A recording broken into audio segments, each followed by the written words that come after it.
assim: e logo ordenou Jesus que os discípulos entrassem no barco e fossem adiante para outra banda, enquanto despedia a multidão. E despedida a multidão, subiu ao monte para orar à parte. E chegada já a tarde, estava ali só, e o barco estava já no meio do mar, assoltado pelas ondas, porque o vento era contrário. Mas a quarta vigília da noite dirigiu-se Jesus para eles, caminhando por cima do mar. E os discípulos, vendo caminhar sobre o mar, assustaram-se, dizendo: é um fantasma, e gritaram com medo. Jesus, porém, lhes falou logo, dizendo: tende bom ânimo, sou eu, não temais. E respondeu-lhe Pedro e disse: Senhor, se és tu mesmo, manda-me ir contigo por cima das águas. E ele disse: venho. E Pedro, descendo do barco, andou sobre as águas para ir ter com Jesus.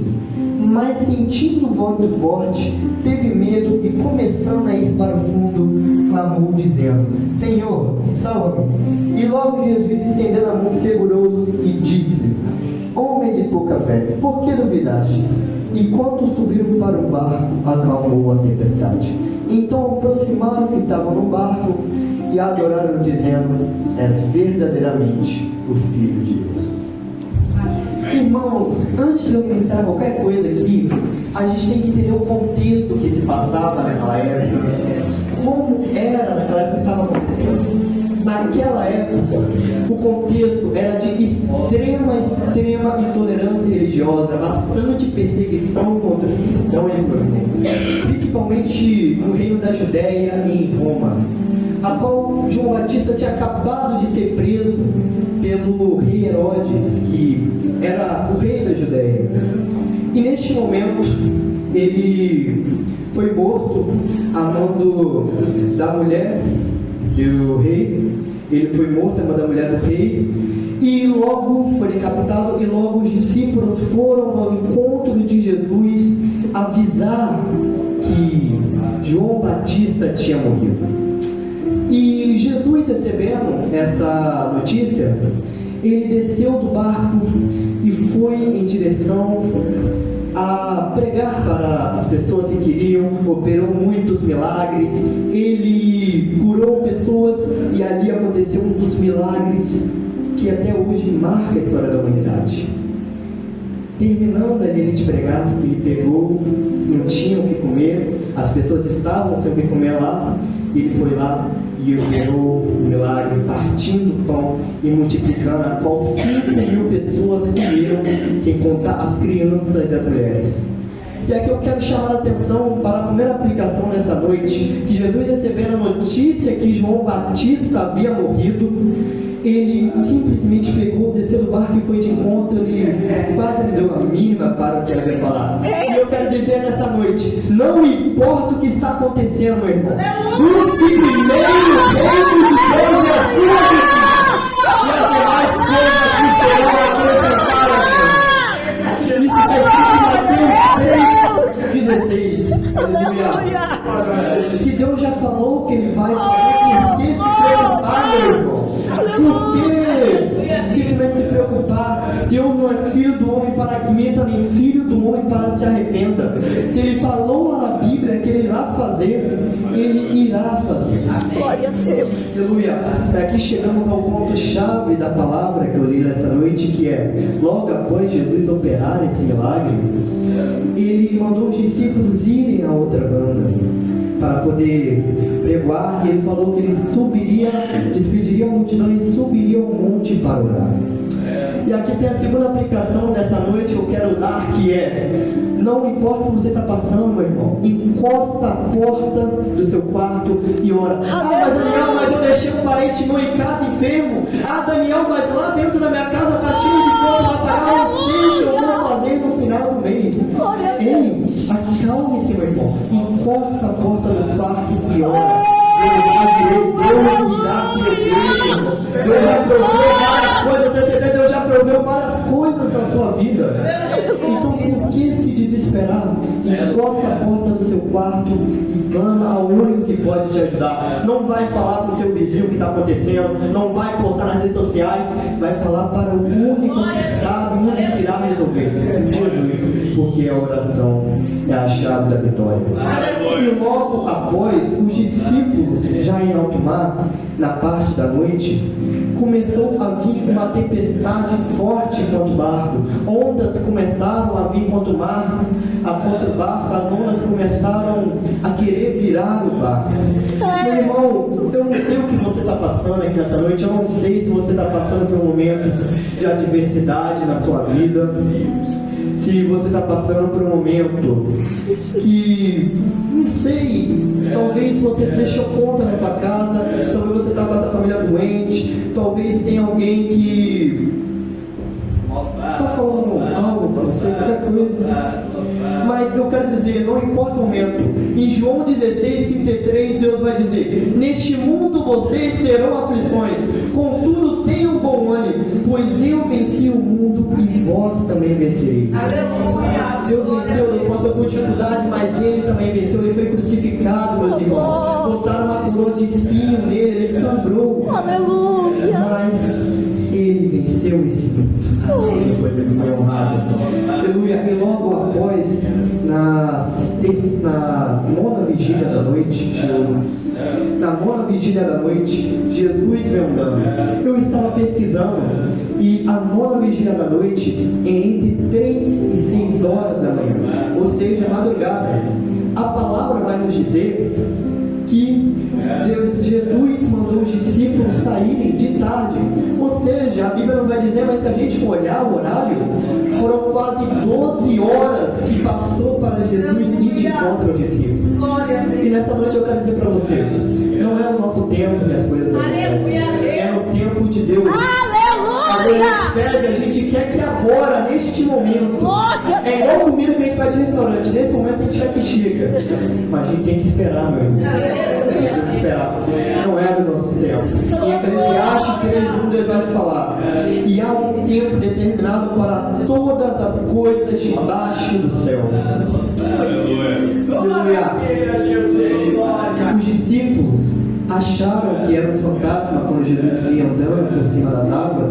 Deus estava vendo por cima das águas. Os discípulos acharam que era um fantasma e gritaram de medo. Às vezes, quando a gente olha para um lado, às vezes, quando a gente olha para o outro, a gente fica tão tomado pelo medo que a gente não vê a gente não vê como é que a gente vai sair daquela situação. Mas aí a gente esquece de Jesus. Jesus é o nosso porto seguro. Jesus é a nossa salvação nos nossos piores momentos, meu irmão. Glória a Jesus. E logo após, Jesus disse: tende bom ânimo, sou eu, não temais. Quando nós estamos com Jesus, meu irmão, a gente não deve temer. Ele mesmo disse isso. Às vezes, meu irmão, a gente se desespera, a gente olha para o lado, a gente olha para o outro, a gente não sabe o que a gente faz. Mas se Jesus está no barco, se Jesus está vindo em nossa direção, se a gente clamar a Jesus, a gente não tem o que temer. Pois já como eu disse essa noite, Jesus não é filho do homem para que minta, nem filho do homem para que se arrependa. Eu quero dizer essa noite Salmo 91 para você: 1000 cairão ao teu lado e 10.000 à tua direita, mas tu não serás atingido. Se você estiver na presença de Jesus, pode vir o que vier, meu irmão, mas não é para nós temer, porque Ele irá nos proteger. Aí Pedro olha para Jesus e disse: Jesus, se é tu mesmo, faça com que eu vá ter contigo. E Jesus disse: pois vem. E Pedro foi de encontro a Jesus. E Pedro andou sobre as águas. Só que Pedro perdeu o foco em Jesus. Ele começou a olhar para a tempestade, ele começou a olhar para as ondas que vinham de encontro a ele, e ele começou a afundar, meu irmão. Muitas vezes, quando a tempestade vem sobre nós perdemos o foco em Jesus, nós esquecemos que Jesus está nos guardando, nós esquecemos de pedir, meu irmão, e nós acabamos afundando, sendo que era só nós ter mantido foco em Jesus, ter orado, ter jejuado, ter buscado, ter se mantido firme na presença dele. Aleluia! Nós temos mantido firme Jesus, estendendo a mão, salvou Pedro naquele momento de dificuldade. Eu quero te dizer, meu irmão, Jesus, Ele sempre vai nos salvar se nós estivermos junto com Ele. Claro, às vezes Ele vai deixar a gente passar um aperto, mas Ele sim vai ver o nosso encontro, nos ajudar no final. Em Salmos 23 vai dizer assim: o Senhor é meu pastor e nada nos faltará, meu irmão. Sempre não vai faltar nada, não vai faltar a bênção, mas também não irá faltar a prova, não irá faltar a luta. Olha aqui, chegamos ao final da mensagem. E Jesus subindo ao barco, acabou o mar. Não importa a tempestade que você está passando nessa noite, não importa se você olha para a esquerda, você só vê a tempestade, não importa se olha para a direita, você vê a tempestade, não vê mar, não vê terra firme, não vê nada. Jesus, Ele sempre vai enviar a providência, Ele sempre vai dar nossa tempestade, Ele encontra a sua vida. Aleluia. Essa noite eu quero, para finalizar, quero novamente dizer o Salmo 91. 1000 cairão ao teu lado e 10.000 à tua direita, mas tu não serás atingido, meu irmão. Que nós devemos ter fé em Jesus, meu irmão. O que é fé? Fé é o fim e fundamento daquilo que não se vê, mas que se acredita. Ou seja, a tempestade está vindo contra a minha vida. Eu estou com uma conta lá na minha casa. Não sei como é que eu vou pagar com aquela conta, mas eu creio. Minha família está doente, meu filho está doente. Eu vim na igreja hoje, mas eu deixei a minha filha em casa doente. Mas eu creio que Deus irá curar ela. Isso é fé, meu irmão. Que nós vamos ter fé, assim como Daniel teve, que mesmo decreto vindo contra a vida dele, meu irmão, mesmo o rei sancionando um decreto que se orasse ia cair nas covas dos leões e os leões iriam devorar, ele teve fé que Deus dele ia guardar ele orou mesmo assim, e ele foi para a cova dos leões e Deus guardou a vida dele, como Sadraque, Mesaque e Abednego, que eles também tiveram fé, que mesmo eles não se prostrando perante a estátua, eles foram salvos, eles foram para a fornalha, o quarto homem desceu lá dentro e salvou, tanto que nesses dois casos Deus honrou eles de tal forma por eles terem fé, que foi sancionado que não existia nenhum outro Deus a não ser o de Daniel, a não ser o de Sadraque, igualmente Jó, meus irmãos, também que é outro caso, que mesmo ele chegando no fundo do poço, que mesmo ele perdendo a família dele, meu irmão, que mesmo ele perdendo a casa, perdendo os bens, perdendo os amigos, ele não desistiu de Deus, ele teve fé que Deus ia restituir tudo dele, e assim foi feito.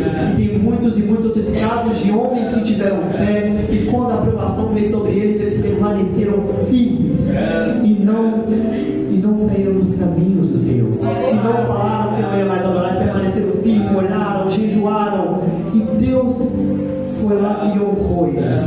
E nessa noite eu te pergunto, teve alguma vez que Deus desapontou algum de vocês? Que Deus deixou vocês na mão? Acredito que a maioria aqui vai dizer que não. Certa vez estava eu na pandemia com a minha família. Chegou certa, meu pai não estava assim, não tinha como prover para a nossa família, não tinha como trabalhar devido à pandemia. E o auxílio social não estava dando conta. E a gente se viu num determinado momento sem comida dentro da nossa casa, meus irmãos, sem ter o que comer. Mas meu pai e toda a nossa família, meu pai programou um momento de adoração na nossa casa, de buscar e pedir a Deus. Eu não sei como, meu irmão. Eu só sei que o gerente do supermercado chegou na porta lá de casa e falou: aqui essas compras para você, meu irmão. Eu não sei porquê, mas aqui essas contas. E aqui eu quero finalizar com essa palavra: Deus proverá. E assim essa oportunidade, meu irmão. Eu sou pregador, é a segunda vez que eu prego. Eu sou apenas um discípulo de Jesus. Glória a Deus. Enviando a palavra, tentando proclamar o evangelho a outras pessoas também. Glória a Deus. E assim a Glória a Deus. Deus, está tremendo, mano. Calma, Deus é contigo. Que Deus te abençoe. Em nome de Jesus, amém? Deus está falando de fé desde o início do culto hoje, né? Restauração, fé.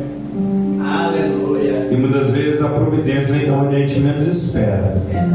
Ele contando esse testemunho, eu estava numa determinada igreja, eu ficava orando, né? Porque a gente ora e espera. Daqui a pouco alguém vai lembrar de mim. Daqui a pouco vai chegar a providência. O irmão fulano, o irmão Bertão, tem situação boa, vai lembrar.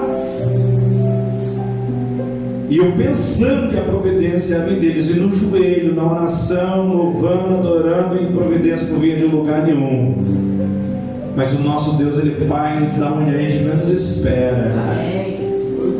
Daqui a pouco o vizinho, né, do Smart, estava gerenciando na época, chegou lá em casa e falou: ó, Deus mandou eu trazer isso aqui.